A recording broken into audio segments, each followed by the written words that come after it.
5 April 2021, and I'm joined by Mr. Tinashe Jonas, President of Untitled Zimbabwe. How are you, sir?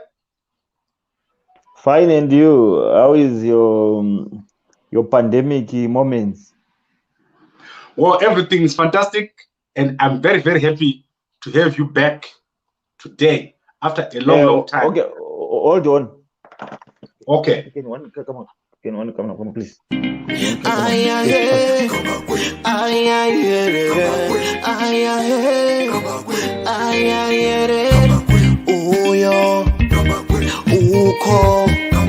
Kuno abo bano mama wanna get it nice. Right, that was a short break. So I was saying it's been a long time since I talked to you, and today we want to start off with a very, very serious topic. And I can see that you've got the anti-sanctions march Pretoria there on your screen. So the thing I want us to discuss today is the 30 days of advocacy by Apostle Talent Chiwenga. Did you see it? Yeah, I saw it, and I saw it. Okay, so I want to play it for those who didn't see it.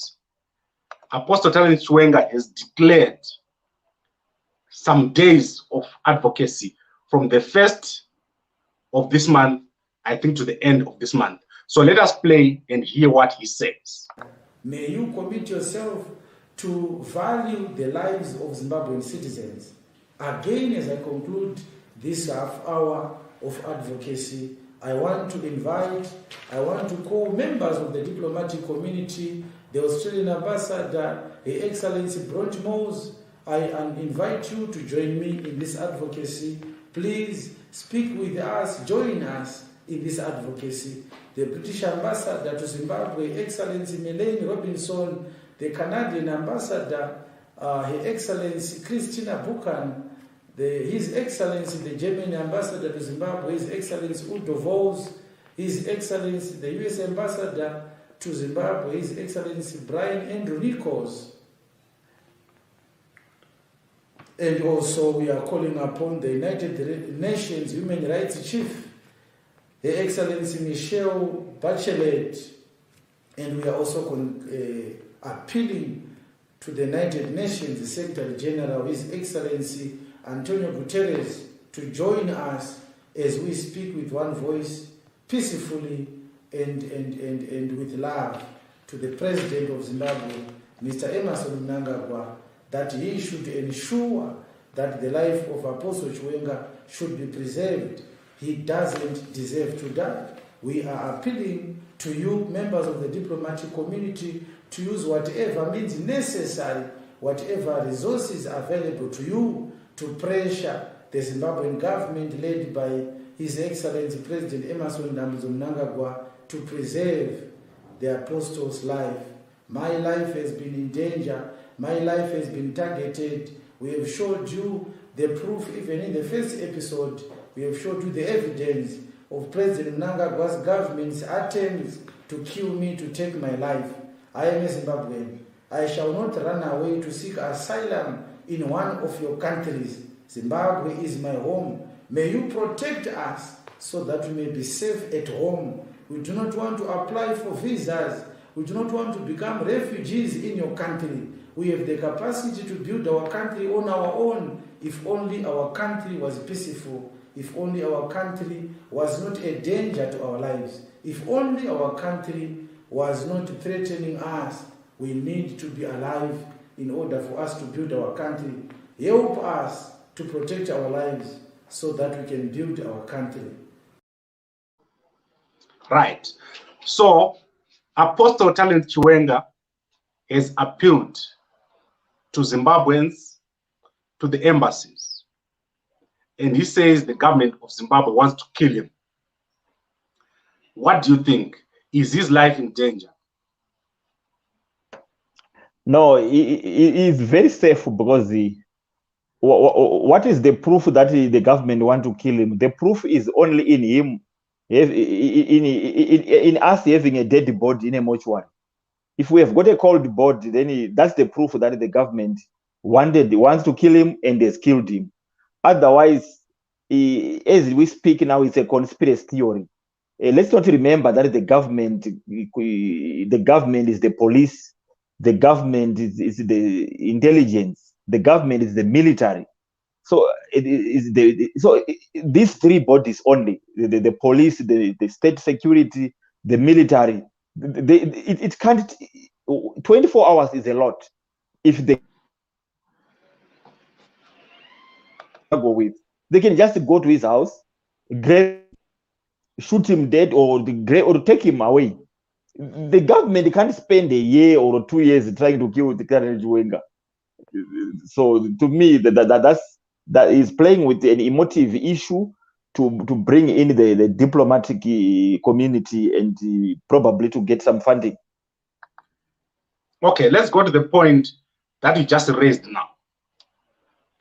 He has appealed to the U.S. ambassador, the Australian ambassador, the UK ambassador, the United Nations representatives. I think those are the key people that he talked directly to. Is that appropriate? It's not appropriate, but as you know that people who are anti-Zimbabwe, they are driven by donor funds. Hence, he's not even calling their respective presidents. He is mentioning their representatives in Zimbabwe, in Harare, because so that they can communicate, one way or the other, can communicate to him directly or indirectly. It's a way to emotionally bond with these ambassadors. And at the end of the day, when a rich person is emotionally attached to you, US dollars or pounds would start pouring into his pocket. Because how do you get the luxury to design a nice studio, beautiful studio, to wear nice and prepare a 40-minute speech, and you're even, they're not even jamming. Does he know that the intelligence of the country has got a capacity, including the military intelligence, to even jam the network around the place he is? They can literally jam the network, and they can sabotage everything. And after that, after uploading that video, anything, they can even arrest him. If they want to create a charge, they can create a charge. They can even create the evidence, because it is challenging the government. He's not challenging a citizen. That's the government. And if you are really an enemy of the government, and if he is giving the speech and you look at him, he's so relaxed and he's very safe. Okay, so let's go now to the point of engagement, because when he says the government wants to kill him, the embassies have to take notice of what he's saying. Is the government doing enough to engage Apostle Talent Chiwenga to make sure that he feels safe in Zimbabwe? All right. I like your expression of are they doing enough? We have got 15 million citizens in Zimbabwe. There is no country in this world that has got safe citizens. Citizens are under attack from accidents. They are under attack from health. In any country, people are dying. People are sick. There's no one, even the president himself, President Edi Mnangagwa, is not safe. We all know how many ministers, as we speak, passed on due to COVID-19. So if cabinet ministers are dying, and what stops ED from dying? Because him last year, I think 2019, he even challenged, he dared to go to President Edi Mnangagwa's office and tell him that you are looking for me. Here I am. You can shoot me.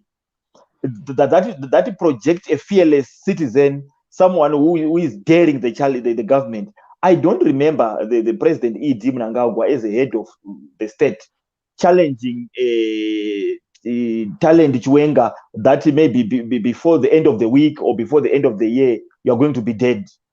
If the president had challenged him and threatened him that at a certain period he's going to die, then he was going to be duty bound to apologize to Talent Chiwenga and then reassure him that maybe I was just emotional. Now I'm assuring you, you are safe. The president has never uttered any word to Talent Chiwenga, good words or bad words, threats or anything. So why must he assure Talent Chiwenga? But Talent Chiwenga is not facing any threat from the president's office or from the government of Zimbabwe. Now, it means every citizen in Zimbabwe needs government assurance. Maybe the government must call every citizen or must email and assure every citizen that you are safe. I don't see the grounds and basis why the government must do enough to assure Talent Chiwenga because they have never threatened him. Okay, let's go back to what has happened before. There was an accident in Masvingo, on the Masvingo Road, where his wife and 2 others passed away. Then last year, there was an accident in Norton, where he was seriously injured. And he claims the people that collided with him are members of the intelligence. Okay, what can be done to deal with this? Is this the government? Why are they quiet? Thank you so much. Thank you so much. Okay, let me start with the incident, the accident of Masvingo, and show you, because when it's Talent Chiwenga, we should question the accident and believe no one must die or must be involved in an accident in Zimbabwe, except if the military intelligence or the CIO. Okay, he said he took over from a driver who had driven all the way from South Africa. That's the first point. The second point is he said there was a problem, the car had a problem of the broken fan belt. It took almost over 3 hours whilst they were stuck in Masvingo, in Masvingo town, trying to fix the broken fan belt. After that, he took over. He was in charge of driving the car to Harare.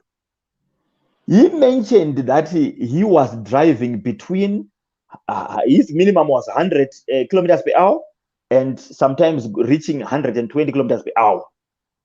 And what is another important aspect to consider here? He said when he looked back, every passenger was asleep. Every passenger was asleep, including his wife. Everyone in the car was asleep except him. What do we learn from that? We learned that these people had attended a lot of conferences in South Africa. And by driving by road, they were extremely tired. If everyone in the car, when he just took over the car and everyone was asleep, and they were just from Masvingo, the toll gate is just a few minutes from Masvingo, every town, and everyone was asleep. What is the exception? Can it be correct that everyone was tired and sleeping, and Talent Chiwenga was not tired and was not asleep? And the car, you are saying I was driving 100 to 120 because I knew that the car had the problem of a fan belt. 100 to 120 in a Harare Masvingo road. That's a maximum speed. That's a normal speed. Since irrespective of him knowing that the car had a problem, but the speed that he's telling us in his video, it's a normal speed. Most people, they drive 100, they drive 120. Unless, in essence, he's telling us that he's exposing himself, that if the car doesn't have a problem, then that means he drives 170 to 200. If really your car has got a technical fault and you drive 100 to 120, what if the car doesn't have a problem? He can actually reach even 200 or 170. He is a speedster. That is the information we are getting from him. And these people were tired.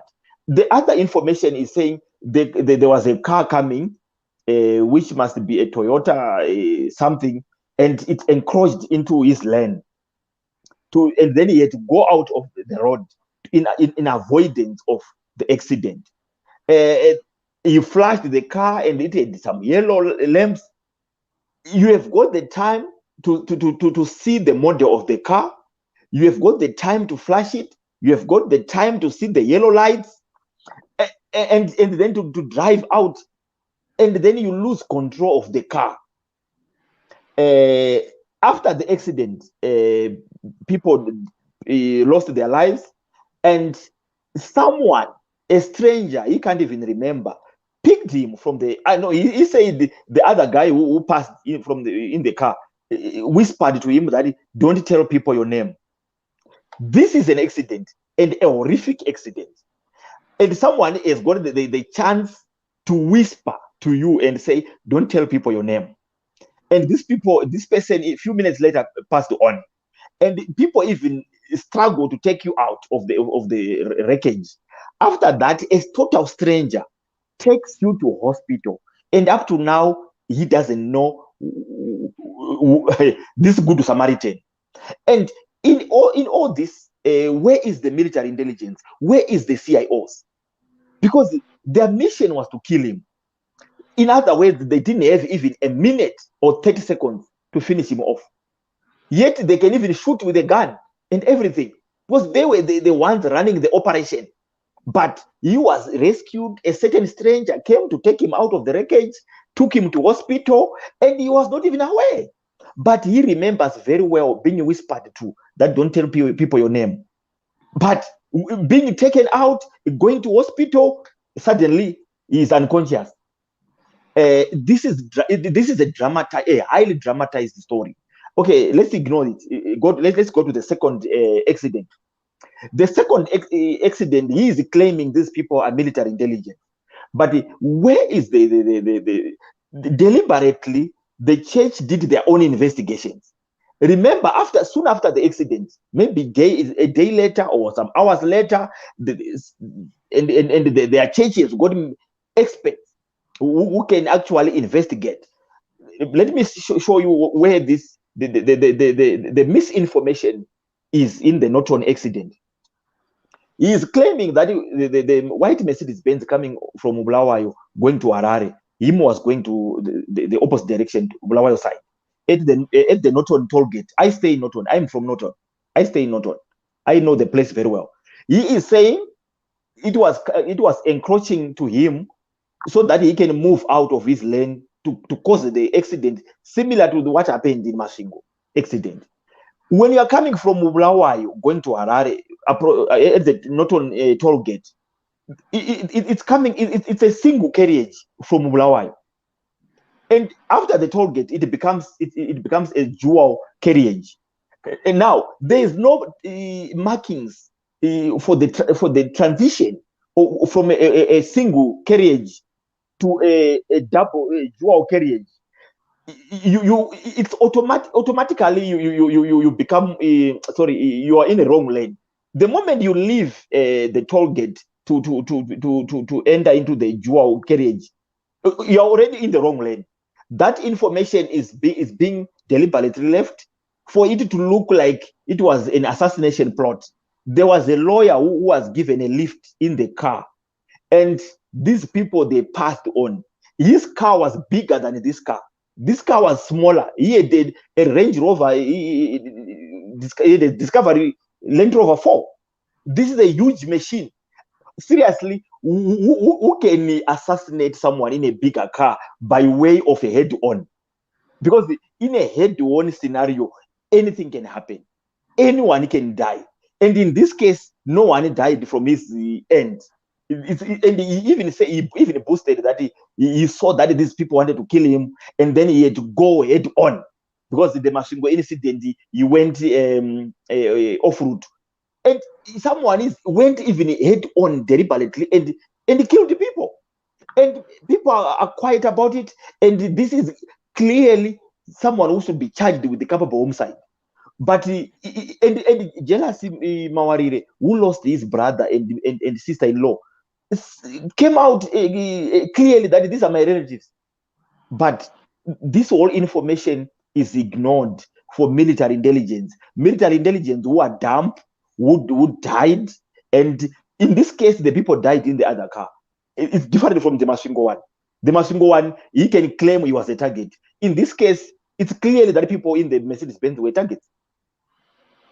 Okay, so why is the government not moving on him? If he killed people in Norton, why has the government? Because I want to understand why the government is quiet. If he committed a crime and he's not driving properly, why are they not arresting him and charging him for this crime? Because he said he drove head on. He said it himself. Yes. He didn't try to avoid the other car. Yeah, I think, okay, the first option, maybe because this guy is fighting the government, he is declaring himself enemy of state. I think probably because so many Zimbabweans are tarnishing, let me say we are tarnishing, because I'm not I'm not a saint in this game. You know, although I'm a reformed bad apple. The government is under attack. The government is under attack by its own citizens. And any action from the government, it's always pronounced persecution, pronounced democratic space is shrinking. I think we are all, as I always say, we are the government. Someone is declaring that they want to eliminate me, and the accidents that have happened, they are questionable. And if our remember, this government of ZANU-PF got into power by defeating imperial forces, which and Ian Smith was fronting British forces. And they played the game like Ian Smith was under sanctions, but it's clear for everyone to see why. If Ian Smith was a renegade citizen of UK and he was running Zimbabwe and he declared the unilateral declaration of independence, why the Mugabes were fighting Smith and talks were being held in UK? It's so clear.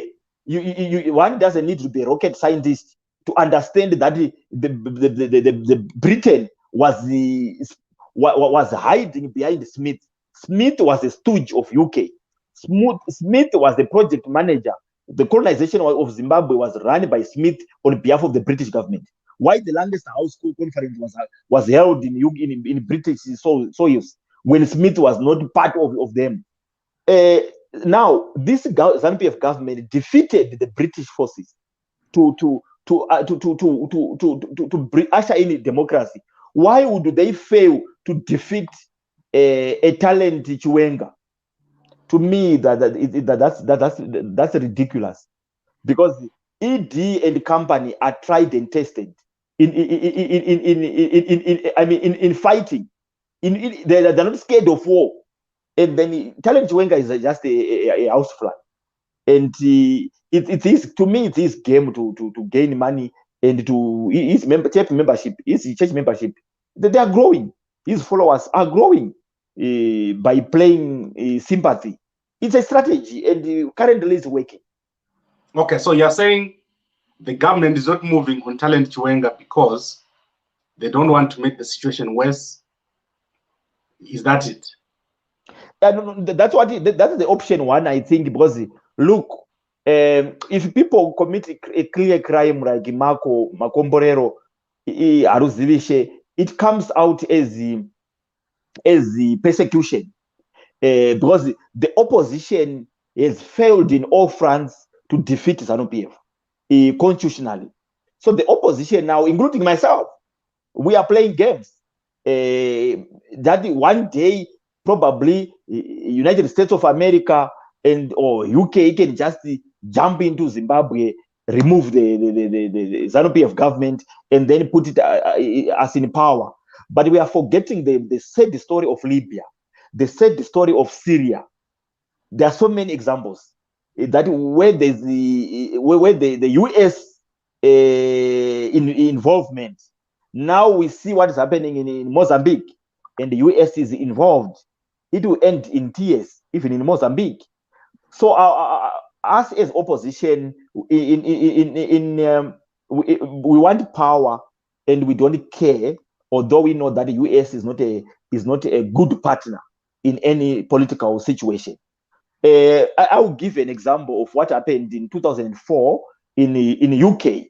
Because this story involves UK, both UK and the US, because my learned pastor here is talking about the British ambassador and the US ambassador.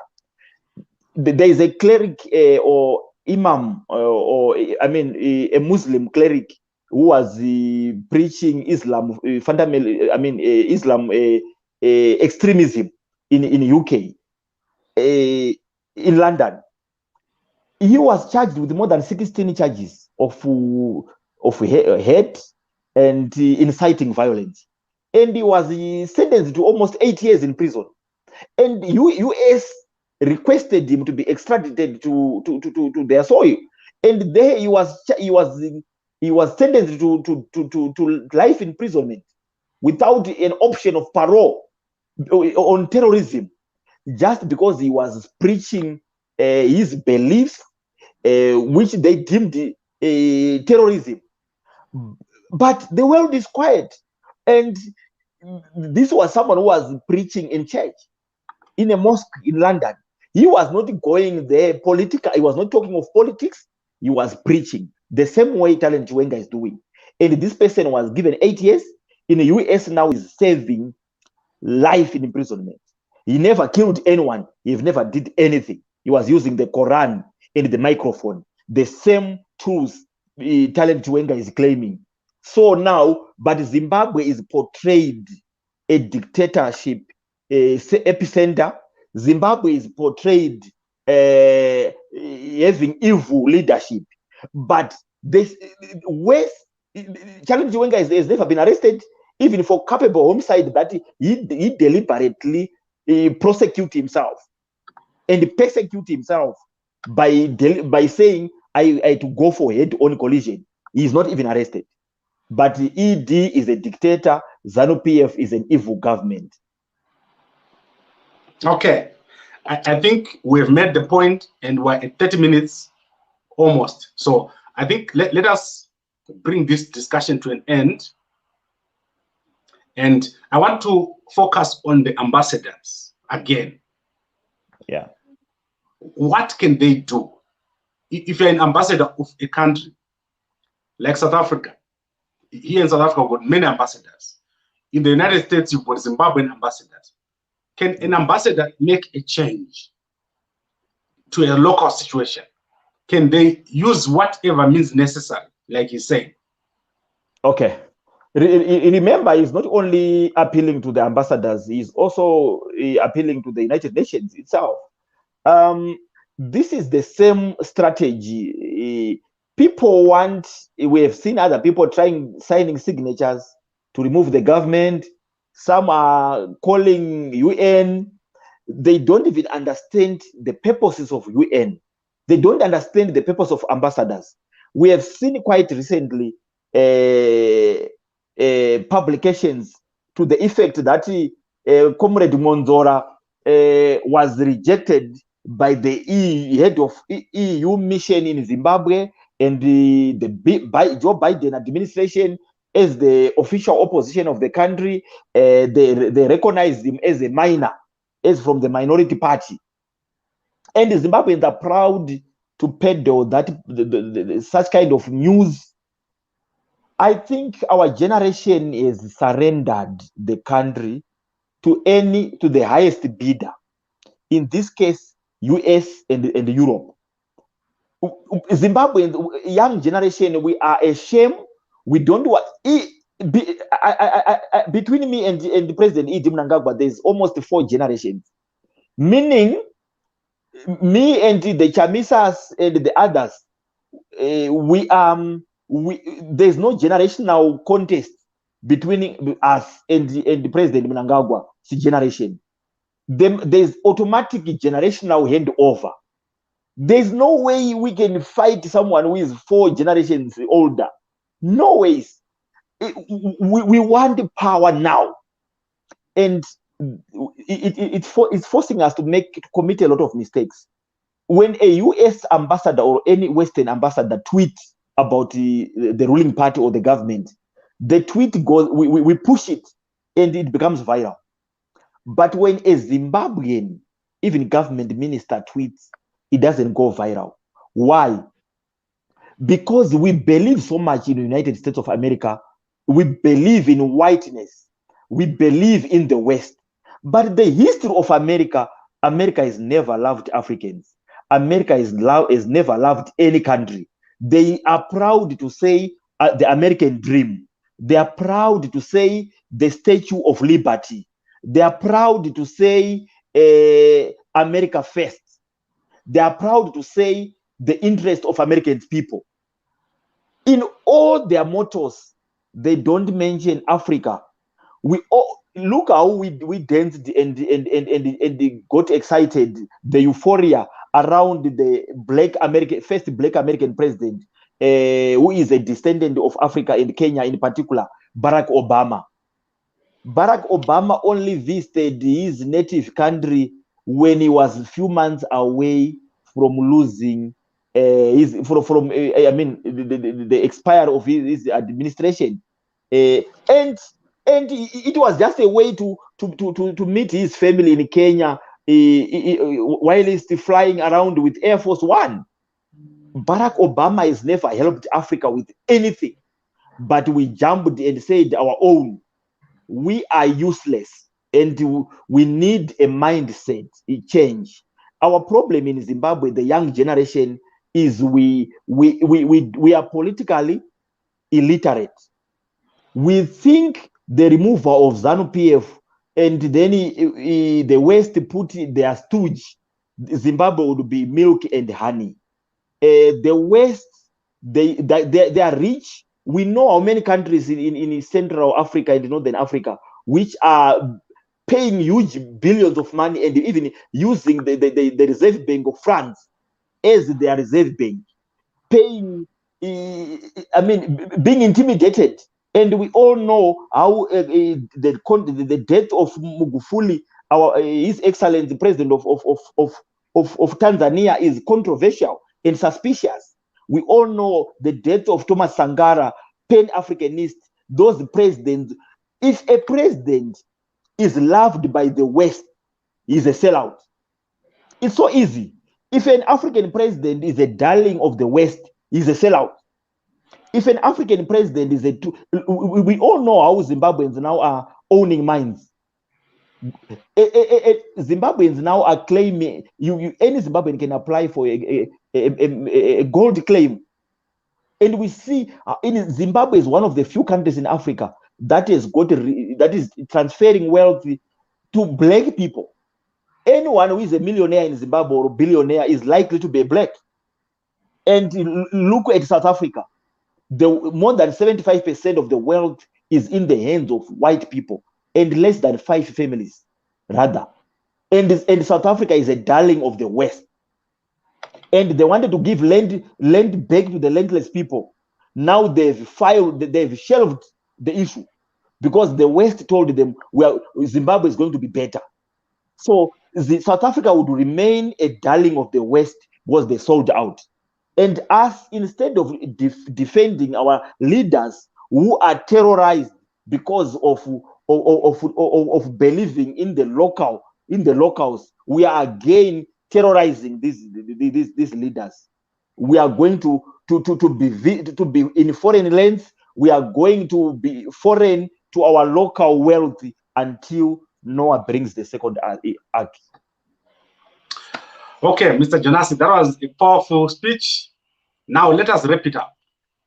You said no one wants to kill Apostle Talent Chiwenga.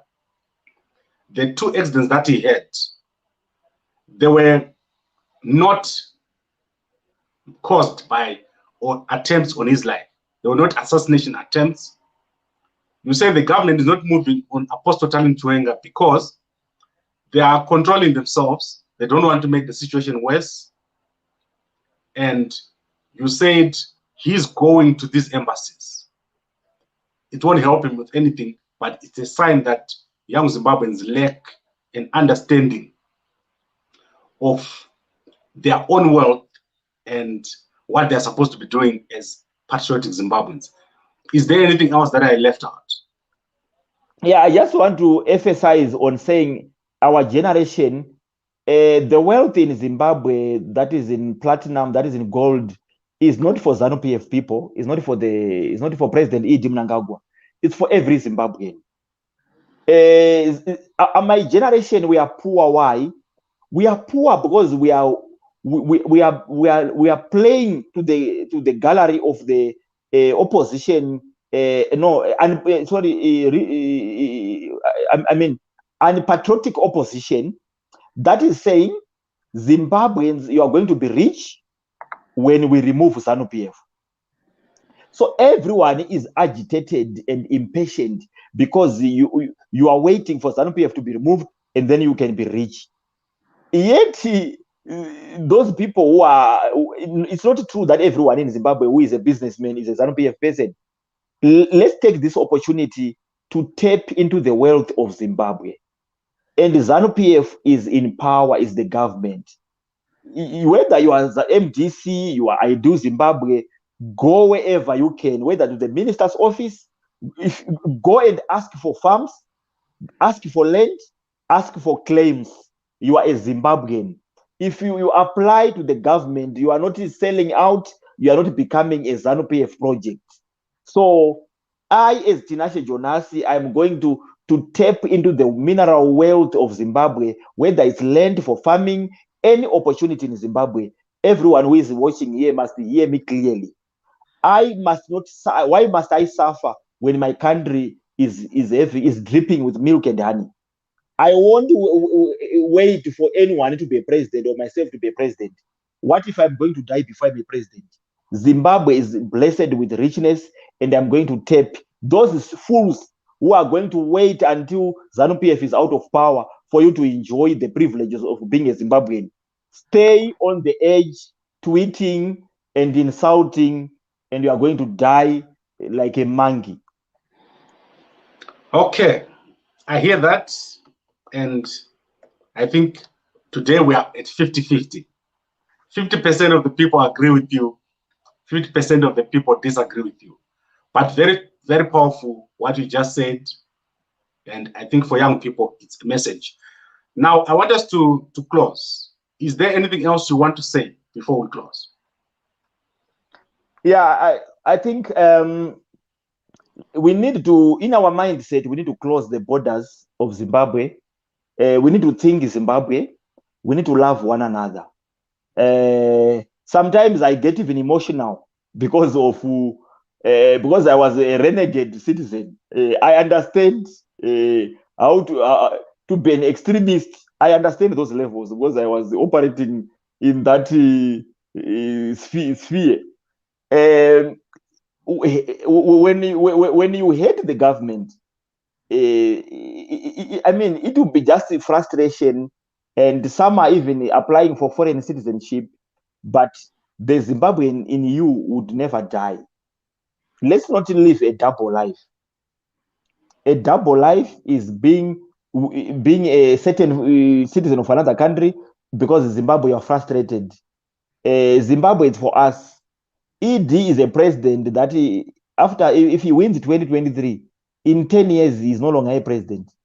So let's not hate our country through the leadership, because the leadership are temporary.